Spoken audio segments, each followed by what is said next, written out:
Hello, today we're going to be making cauliflower buffalo wings. First, let's make the batter with some salt and pepper, paprika and ground cumin. And add some milk and just whisk it together till it's a nice smooth texture.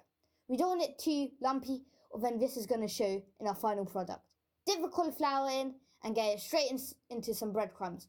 I'm using panko as they give me the perfect texture, crispy and a delicious texture. Put them in the oven to bake for around 20 minutes.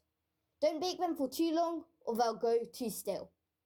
For the buffalo sauce, we need some melted butter and then we're going to add in some hot sauce or any other sauces that you have, like sweet and sour, sweet and salty, anything, just to make it that nice texture and colour.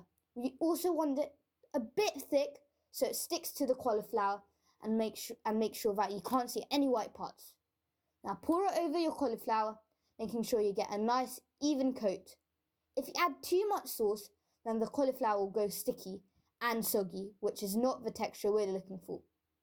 Now put them in the oven to bake for, again, 20 minutes. And there you have it. Indulge straight in, and I hope you enjoy.